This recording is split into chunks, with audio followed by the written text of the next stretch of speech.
Մկրտչյանի հետ Տիկին Մկրտչյան դարձյալ ինչպես նախորդ զրուցակցից պարագայում առաջին հարցադրումը Արցախի մասին վերջին շրջանում հնչող հայտարարությունների վերաբերյալ է արցախցիների իմասնավորի ասում է զենք ա եղել չեն կրակել ասում են իշխանությունները առաջին խոսափողը որ փաստացի չեն կռվել, փախել են, ճողոպրել են եւ Արցախի էլիտան հատկապես, որի տեսնենք կարևոր դերակատարներն այսօր Բաքվի բանտում են, փաստորեն ճողոպրել են Բաքվի բանտ։ Եթե դուք կհիշեք, մենք 2-3 տարի առաջ միասին զրուցում էինք, ես ձեզ ասում էի, որ Նիկոլը ոչ միայն Արցախի հանրապետությունը Թուրքին հանձնելու հանձնառությունն է ստանձնել,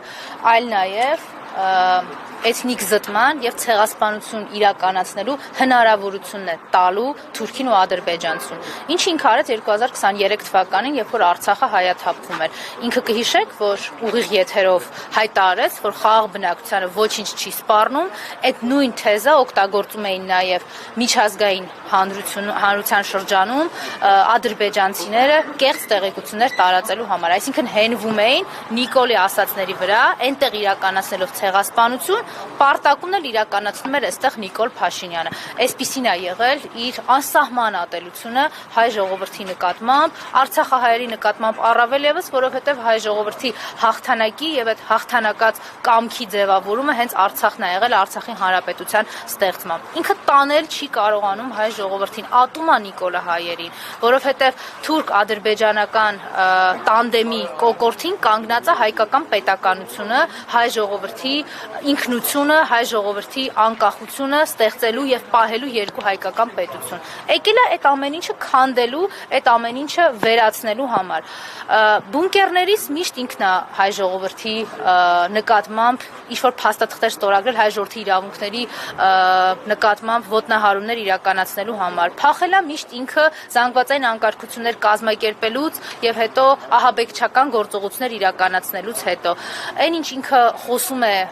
իր բառերով ասած էլիտայի նկատմամբ, ես երեկել եմ առիթ ունեցել ասելու էլիտայի լավագույն հատվածին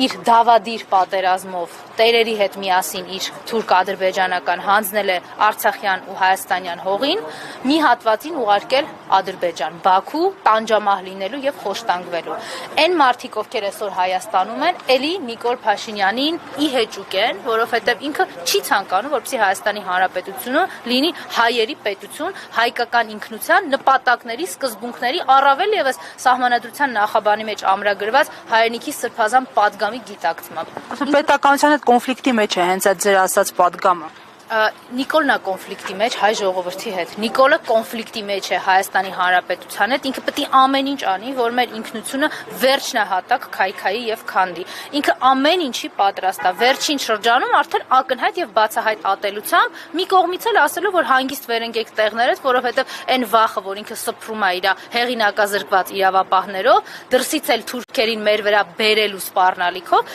այս ամեն ինչի արդյունքում էլ հույս ունի, որ պիտի շարունակի այստեղ իշխանավարությունը։ Հույսերը կարդարանան։ Եթե ամեն ինչ այսպես շարունակվի, ես ցավում եմ, բայց այո, որովհետև իր նկատմամբ համարժեք դիմադրություն չի իրականացվում։ Շատ մարդիկ փորձում են Նիկոլին ներկայացնել որպես քաղաքական ապիկար կամ դարձնել քաղաքականությամբ հետաքրքրվող կամ քաղաքականությամբ զբաղվող ինչ-որ մեկը։ Նիկոլը քաղաքական գործիչ չի։ Ես խորհուրդ եմ տալիս բոլոր ընդդիմադիրներին, մարդկանց, ովքեր իրականում հասկանում են, թե Նիկոլը ինչ կարգի ծառայություններ է մատուցել եւ մատուցում թուրքերի համար, հանուն թուրքերի այդ Էրդողանի գիրքը գրկելու տեսարանն էլ բեմադրելով ուղղակի հասկանան, որ Նիկոլը քաղաքական գործիչ չի եւ քաղաքական process-ները իր հետ չեն տանում ընտրական օրենսգրքի տրամաբանության մեջ։ Ինքը երբեք ընտրական օրենսգիրքը չի հարգել, այդ ընտրական օրենսդրության որևէ նորմ պահպանված չի։ Եկեք շատ հեռու չգնանք։ Վերջին 2 շաբաթը մենք ինչ ենք տեսնում։ Օրինակ, երեխաների ներգրավումը Նիկոլի քարոզարշավներին, Նիկոլի ռոլիկներ նկարելուն։ Այս երկրում կա երեխաների իրավունքների պաշտպանությամբ զբաղվող կառույց։ Դե պիտի լինեին, ինչ որ բաներ էին խոսում, չէ՞ որ երեխաների լավագույն շահից չի բխում, որ օրինակ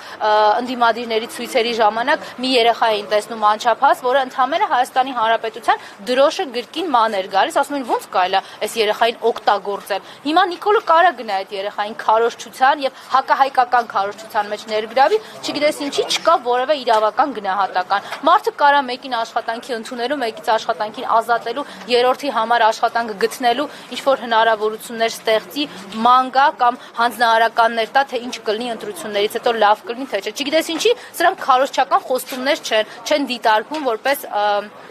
քարոզչության արդեն գործող ուժի մեջ մտած օրենքների եւ օրենսդրության խախտում։ Իհարկե այս ամեն չտեսնելով ակնհայտ է, որ անելու է ցանկացած բան Վահագն Հովակիմյանի հետ մի կողմից, Վահագն Խաչատուրյանի հետ մյուս կողմից կեղծելու առաջիկա ցանկացած քաղաքական process, եթե չլինի դիմադրություն։ Տիկին Մկրտչյան, չգիտեմ այդ հարցին անդրադարձել եք թե ոչ, բայց կարծեմ դեռ քարոզչությունը չի մեկնարկել, բայց տեսնում ենք, որ ԿՊԱ-կաններ իրենց ուրախ ավտոբուսով գնում են գյուղից գյուղ, քաղաքից քաղաք, սա այսպես մրցակցային առումով օրենքի տեսանկյունից արդար է։ Ինչ օրենքի մասին մենք կարող ենք խոսել։ Մարդիկ ինչ ցանկանում են, դա էլ անում են։ Կա հիմա ընտրական օրենսգրքով արդեն նախատեսված որոշակի նորմեր, որոնք այս պայդրությամբ գործում են։ Խոստումների արգելքը, բարեգործության արգելքը, դուք տեսել եք մարդու ուղի եթերով ասում գործի կընդունեմ, գործի չեմ ընդունի, այս ինչ մի բանը ստեղ կսարքեն, այս ինչ թվին կսարքեն, 27 թվին պետք է ընտրվեմ, որ 27 թվին սա սարքեն։